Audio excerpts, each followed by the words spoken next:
Thanks,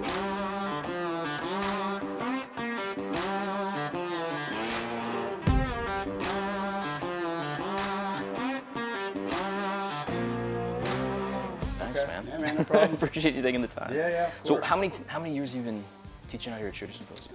This is the third year here. Yeah, I think they did 1 year before.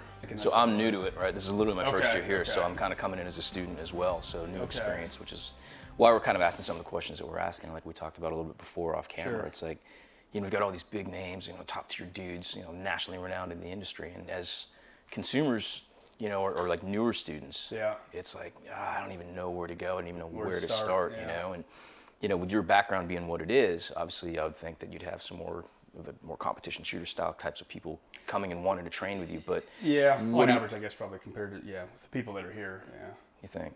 I mean, just compared to the instructors, I guess that's probably what I'm known for Yeah. the most. I mean, I got the cop background thing too, but some people know that, some people don't. It's more, I guess, kind of the competition thing. But it's just all, I'll get into, man. It's just all it's shooting skills is what it is, regardless of what you're doing. I mean, that's the hard part to get. Right. You can do all these other little things, but man, just learning how to shoot the gun fast and accurate.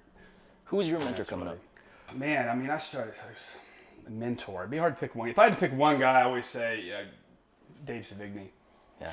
Which he's shot for Glock for years, and that's kind of who he shot Glock. I came up, I shot Glocks, and he's still my friend. We don't compete as much anymore. But if I had to pick one guy, probably him. But I don't know. I read a lot of books, and I learned more indirectly from people. I didn't really get to get out there and take a lot of classes, and there wasn't as much 20 years ago. But read a lot of books, watched videos, learned indirectly from people, and just in all aspects of it. Because initially my interest was more in the, I would say, tactical realm or whatnot, but I wanted to be a police officer since I was about 15. Yeah. And that's really what started my interest in handguns. And then I just kind of really got into the skills measuring thing, and that's kind of what I found competition, or how I found competition, and just went from there. In terms of like your curriculum, because there's only so many ways to press the trigger, right? Yeah. Everybody's got their own way of reaching out to their students. What do you think is the best way that you connect with your students in terms of like your teaching modality? I mean, I'm very much on more of the pure shooting skills, and it's just, how fast and accurate can you shoot? And you can go down a bunch of rabbit holes. You got tactics, you got shooting skills, and I'm not a stranger to tactics. Cop for 10 years, almost full time on a SWAT team, whatnot. And but I've kind of gone the route where what I teach is more just how good can you shoot, and it's measurable.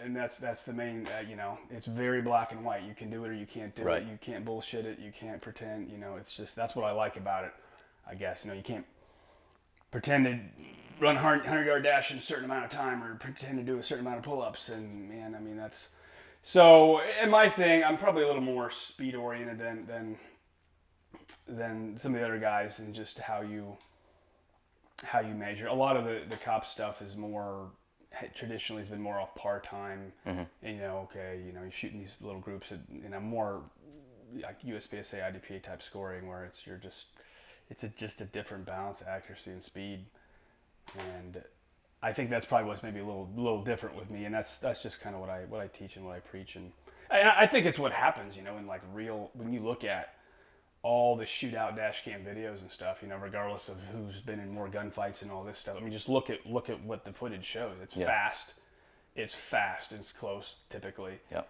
And it's not a lot of this kind of more slow fire type stuff. So why do you think, without getting too into the law enforcement side of the house, why do you think that, if the engagements are close and they are fast, why do you think that like cops have such an abysmal hit rate when it comes to nationwide? Well, I mean, I think there's a lot of reasons for it. I mean, I think the number one reason is that cops or anybody else think about what we do on a range. The vast majority of the time any of us go to the range, we are shooting at a target that's just standing still indefinitely. It's not moving, it's not going away, it's definitely not shooting back. So regardless of, even if you put time frames on it, you got to do this drill in 3 seconds and 4 seconds.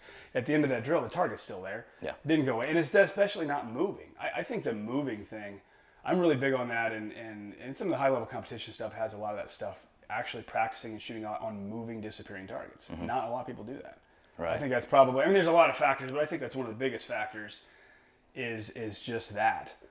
Obviously, aside from the fact that everything else involved, but, and it's just, I don't know, the speed thing is hard. It's easy to preach, go slower and be more accurate and all this stuff. Yeah, I mean, I'm good. As long as, is the target going to stand still for this 8-second par time that you're giving somebody or whatnot? Mm-hmm. And, yeah, it's usually not. But, I mean, yeah, what is it, like 13, 15% or something like that? I don't know. Traditionally. It's pretty low. It's pretty low. Something like that. And it's, some of it's just, it is easier from both as a student to learn and from an instructor just to demonstrate. It is easier, I think, to do the whole, go a little bit slower and be more accurate type of thing. It's easier to get somebody to that point. But to get somebody to the point where, okay, I want you to be able to pull the trigger 4, 5, 6 times in a second and actually control the gun and see what you're doing and all this stuff. It's very harder to get to that point. And I think that's like a lot of the reason that people don't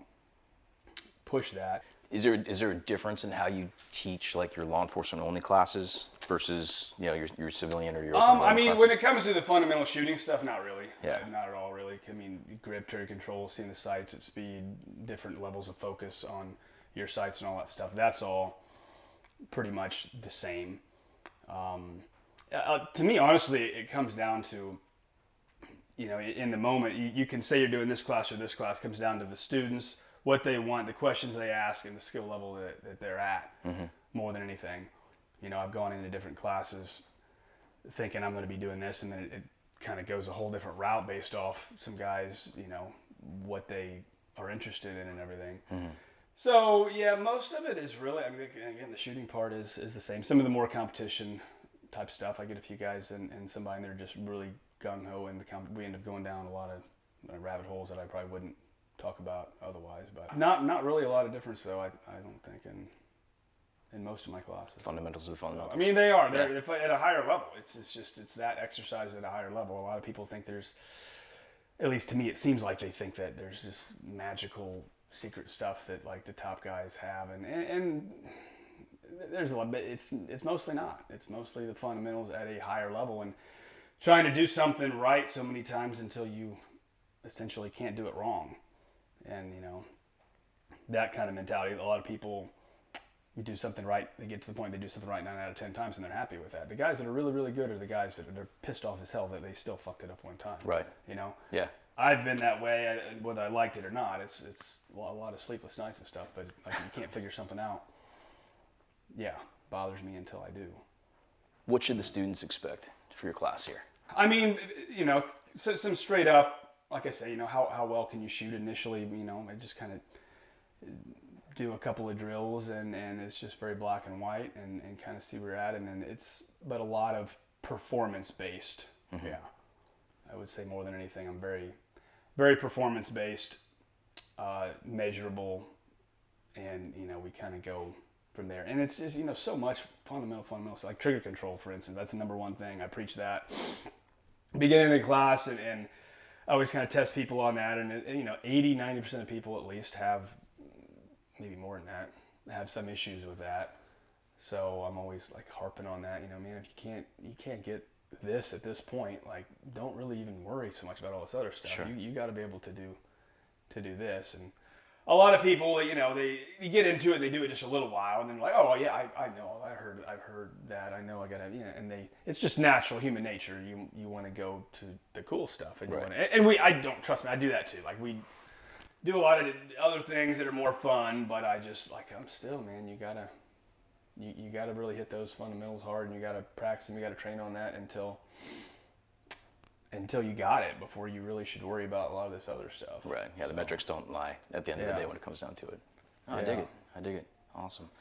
What would be the biggest win for you, just personally as an instructor, for your students that are going to be here this weekend? What do you want to see them take away? Like, if they could have one takeaway out of everything you're teaching. I guess it's different things for different people. It's just, to me, a win is just like when you see somebody that something clicks and they're like, oh man, yeah, I never thought of that before like this, and like, and that helped me.